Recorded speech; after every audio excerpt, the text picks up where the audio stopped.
My ex-girlfriend, 31, cheated on me, 27 male, with one of her customers, Hollywood actor. My ex-girlfriend, 31, cheated on me, 27 male, with one of her clients, and now she's begging me to take her back 7 months later. She's pleading, weeping, and exhibiting a lot of sorrow, which is unusual for her. Should I give her a chance? For over 2 years, I dated my ex-girlfriend. I felt we had a nice connection and were moving forward as a couple. She was continually telling me how much she loved me, and I loved her too, of course. I was under the impression that we were progressively working our way toward marriage. We all got a dog together. My profession is that of a personal trainer and fitness instructor, while hers is that of an assistant manager at a Pete's coffee store. We shared a one-bedroom apartment in a good section of town. My ex-girlfriend eventually informed me, in a conversation that stunned me, that she was in love with someone else and would be leaving me. One of her coffee shop regulars is a reasonably well-known but still C-list actor, and she had been meeting him behind my back. This really caught me off guard.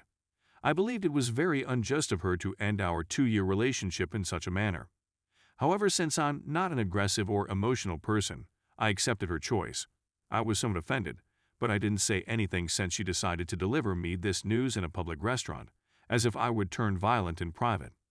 I said no to her arrogant request that I pack up all her belongings and ship them, supposedly at my cost, to what was claimed to be her new location. She also made no mention of the dog we share. All I did was inform her that I was going to take everything she had out of our closet and anything else she had, which wasn't much, and throw it in a large pile at the door. I informed her that if she did want to keep paying rent, she'd have to give up her key on the 1st of the month. She was still on our apartment's lease, and would be for another 4 months, but it didn't matter to her. She never returned for her belongings, nor did she return the key.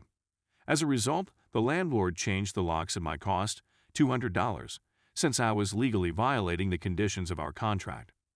My ex-girlfriend didn't have many belongings and just used mine, and despite the fact that it was a financial hardship, I elected to remain in the apartment alone and pay for everything without her participation. Her whole payment was equal to half of the rent. Everything else, such as food, internet, eating out, and so on, was mostly paid for by myself. When she didn't return for her clothing and other belongings after a week, I gave them to Goodwill.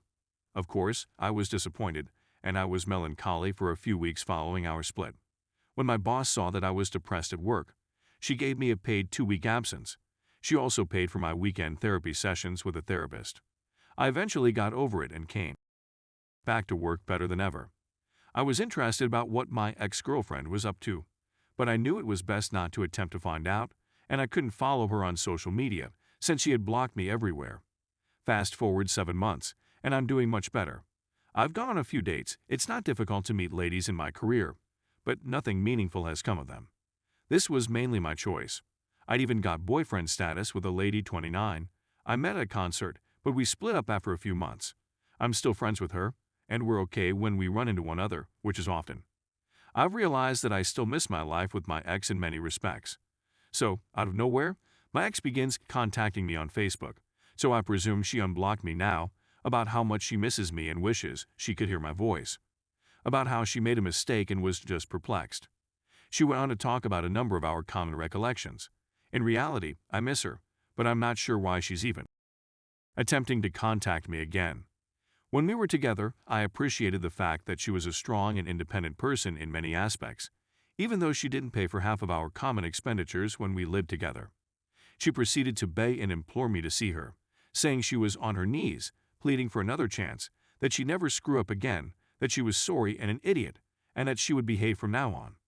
This all occurred yesterday night, and I have yet to respond to her. She sent me a few more messages today, all of which are variations on the same theme. She's sorry, she's begging me on her hands and knees and so on. She also says she understands if we can't be a relationship, but she needs me as a friend in her life since she's sorry she tossed me away. She also suggests that I allow her back into my life so she may see our dog.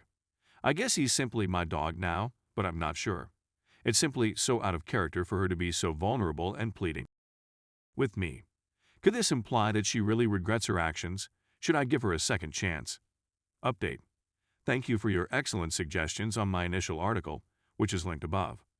I was debating whether to respond to my ex-messages girlfriends on Facebook and my phone, but I haven't banned her on either. I kept her alive on Facebook because I want to keep an eye on her if she begins criticizing me in front of others we both know and spreads falsehoods. Then I'll be able to proudly display my screenshots of all her Facebook rants from the last 2 days, in which she apologizes for treating me like garbage, begs me, and everything. I stored them on my hard disk but also sent them to many webmail addresses as a backup. For the time being, I'm not blocking her on my phone. Every few texts she sends, I screen record the photographs and email them to myself at 2 separate email addresses, so that if she ever does anything nefarious, I'll have some proof in my pocket even if I lose my phone. Also, I'm not banning her for the time being since, to be honest, I'm looking at my computer and phone screen in awe at her messages. I'm madly in love with you. I couldn't live without you. I'm not sure I can go on like this. I'm considering injuring myself. Him, why don't you abandon yourself for the canceled sitcom star from the early 2000s? This is my favorite image of us, a trip to New York that I financed for entirely on my own. I really hope we could go again. You were correct the whole time, but I didn't pay attention. I just don't want to live any longer. I'd want to die right now. Don't leave me to die alone. What can I do to persuade you to give me a second chance? I'm willing to do anything. I'll give you all of my money and all of my hair. Anything. Please, please, my name, contact me. God. I despise you so much. How could you have allowed me to become so pitiful? Please leave me something. You technically have to let me come over since you have all of my belongings. You're a robber if you're keeping me from my old clothing, shoes, and handbags, and that coffee maker is mine. I have the right to come over if I'm on the lease. You aren't, and no, you don't. I'm going to call the cops and have them break down the doors, so I can collect mine. Describes a specific outfit that I don't recall since I gave it away a long time ago. For the love of God, my name, for the love of God, we're adults. Don't treat me like a kid. You're behaving like you're 5 years old. I miss you so much. I was for attempting to leave you. He was harsh and condescending to me. He wasn't at all like you. I immediately regretted leaving. You're my life's love. I made a mistake. Do we not all make mistakes? You remember the last time you kissed your boss. In some ways, you were the first to cheat, yet I forgive you. FYI, at our business Christmas party, I kissed my married, much older boss on the cheek in front of her spouse in appreciation for giving me a gift. I told this occurrence to my ex a long time ago, and she regarded it as sweet at the time, but she's changed her mind. No one can make me climax as hard as you. I need your assistance. Lol, must is why you cheated on me and abandoned me. I apologize for the hurtful things I uttered. I apologize for everything. I'm simply so depressed right now, and I really need you. I know I don't deserve you since I've always been a jerk to you, but you've always been better than me. Even though I'm nearly 5 years older, you're more mature than me. I relied on you and then abandoned you because I was selfish and reckless. But I've evolved. I promise to you, sweetheart, I've changed. Please give me a second opportunity.